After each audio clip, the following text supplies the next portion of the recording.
رحمان فیضان رمضان فیضان رمضان.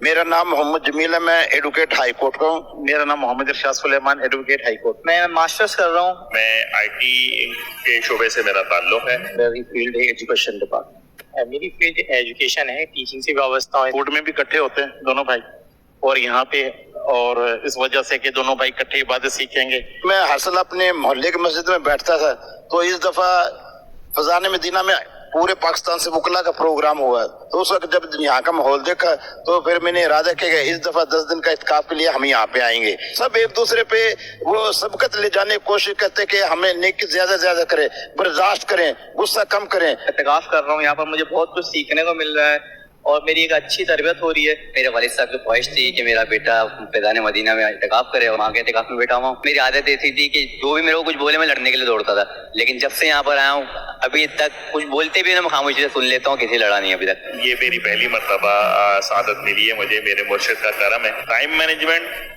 دعوت اسلامی کی اور پیر و مرشد کی جو میں نے دیکھی ہے، وہ میں بڑے بڑے علاقوں میں، جو کہ میں پروفیشنل بندہ ہوں، بہت ساری جگہوں پہ میں نے ٹائم مینجمنٹ کے باقاعدہ تقریباً لاکھوں کے قریبی پیسے دے کے میں نے کورسز کیے ہیں، لیکن جو میں نے ٹائم مینجمنٹ اپنے مرشد کی دیکھی، جو وقت کا معاملات اور جس طرح وقت کو چلتے ہوئے میں نے دیکھا، وہ میں نے کہیں اور نہیں دیکھا. دیکھیں، جو دعوت اسلامی کے تحت اعتکاف ہوتے ہیں وہ ایکچولی تربیتی اعتکاف ہے. ہمیں جو ہے وہ جلد بازی نہیں کرنی چاہیے، صبر. تو یہاں پر ہم پریکٹیکلی صبر کرتے ہیں.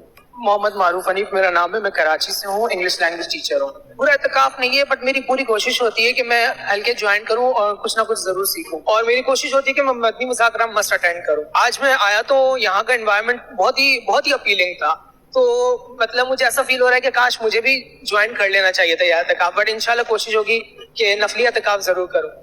I really like the positive environment over here کیونکہ ہر جگہ آپ کو پازیٹیوٹی ملتی ہے. میں سرگودا ڈویژن سے آیا ہوں، فضل الرحمان اطاری میرا نام ہے. پورے مہینے کے اعتکاف پہ ہوں میں. جیسے ہی پہلے دن میں آیا تو میں نے جب جہاں پہ لوگ جس طرح اسلامی بھائی اور مدنی بھائی قافلے آتے ہوئے میں نے دیکھا تو میں حیران رہ گیا. پہلی دفعہ میں نے اتنا دیکھا. ایک مہینے کے لیے رہنا، کسی جگہ سے، گھر سے دور رہنا بہت زیادہ مشکل ہوتا ہے. تو میں نے جب پہلے دن ہی آ کے دیکھا تو ماشاءاللہ اتنا زیادہ ہجوم تھا. فیضان مدینہ میں پہلے آیا تھا 8-10 سال پہلے، لیکن ابھی اس دفعہ اعتکاف کی نیت سے 10 دن یہاں پہ قیام کیا ہے. قدم قدم پر رہنمائی ہے اور بہت اچھے انداز میں جو ہے نا یہاں ڈیل کیا جا رہا ہے. اور بڑا افسوس ہو رہا ہے کہ پچھلا ٹائم جتنا بھی گزارا ہم نے وہ ضائع چلا گیا. لاسٹ ٹائم جب اذان کی جو تحریک چلی ہے، تو ایک نیت تو یہ کہ جب بھی اب اذان ہوگی تو کلاس کے دوران بچوں کو بھی بتائیں گے کہ اذان کا جواب دیا جاتا ہے. اچھی چیز جو ہے وہ مینجمنٹ ہے. یہ ساری چیزیں یہ دیگر جگہوں پہ بھی ہو سکتی ہیں، لیکن میں کہتا ہوں الیاس ستار قادری دوسرا نہیں ہو سکتا.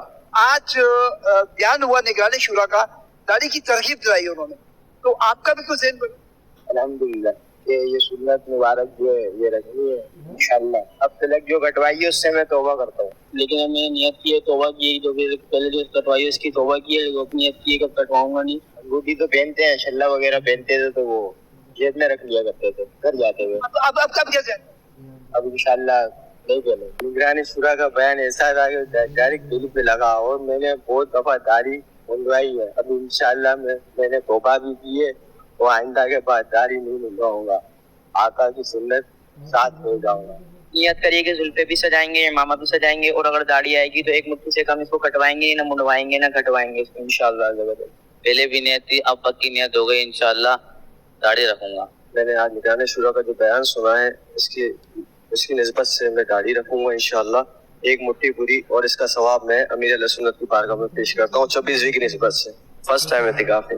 ایسے بھی باہر گھومنا پھرنا، ہوٹلوں پہ بیٹھنا، چائے وغیرہ، دوستی یاری، اس میں کوئی ٹائم رہے والی بات ہے نا. میں گھر سے بس یہی سمجھ کے آتے ہیں لوگ کہ مسجد میں بیٹھنا ہے اور اعتکاف کرنا ہے، لیکن اعتکاف کے تو بہت زیادہ معنی.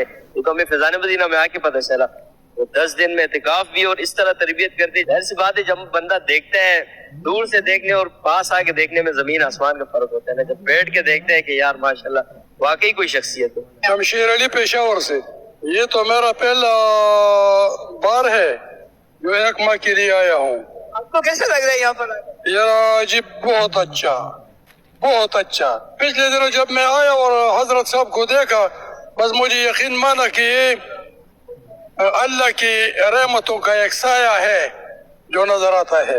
ہمیں بہت افسوس آتا ہے کہ ہم 10 سال پہلے آئے تھے تو بہت اچھا ہو گیا تھا، لیکن افسوس، بالکل جی افسوس، ہم نے وہ پایا جو ادھر نہیں پایا تھا. 10 سال میں نے اپنے علاقے میں اعتکاف کیا پورے رمضان، مگر اتنا مزہ نہیں آیا جب ادھر آیا. دیکھیں ہر سال غم رمضان تو ہر کوئی مناتا ہے، دعوت اسلامی والے بھی مناتے ہیں، اور اگر میں کراچی کے حوالے سے بات کروں تو یہاں پہ لوگوں کو ایک انفارمیشن مل چکی ہے کہ غم رمضان کیسے منانا چاہیے، لیکن جو کیفیت رونے کی چند منٹوں کی 29 اور 30 رمضان المبارک کو لوگوں کی ہوتی ہے نا، وہ عام دنوں میں نہیں ہوتی. اور میں آپ کو ایک بات بتاؤں، 23ویں شب کو یہاں پہ میں نے لوگوں کو دیکھا، لوگوں کو میں نے دھاڑے مار کر روتے ہوئے دیکھا. رمضان کے جدا ہونے کی جو کیفیت ہے نا، اس کا احساس وہ یہیں پر دلایا جاتا ہے. ہمیں تو مطلب چاند نظر آ گیا، چلو ہم نے میسج کرنا شروع کر دیے، اس کو مبارک اس کو مبارک، موٹر سائیکل نکالا اور بازاروں میں نکل گئے. رمضان کیا آنے کی خوشی کیا ہوتی ہے، رمضان کے جانے کا غم کیا ہوتا ہے. امیر اہل سنت نے ہمیں سکھایا. ہمیں پتہ نہیں تھا کہ رمضان آتا ہے لیکن اس کا جانے کا پتہ نہیں، یہ بھی غم ہوتا ہے میرے خیال میں. تو کبھی زندگی میں ہمیں پتہ ہی نہیں تھا کہ رمضان کے جانے کا بھی ایک غم ہوتا ہے. بس عید کی خوشیوں میں، شاپنگ میں اور اسی سیاحیوں میں لگے رہتے تھے کہ عید آ رہی ہے، مگر یہ نہیں پتا تھا کہ رمضان جا بھی رہے.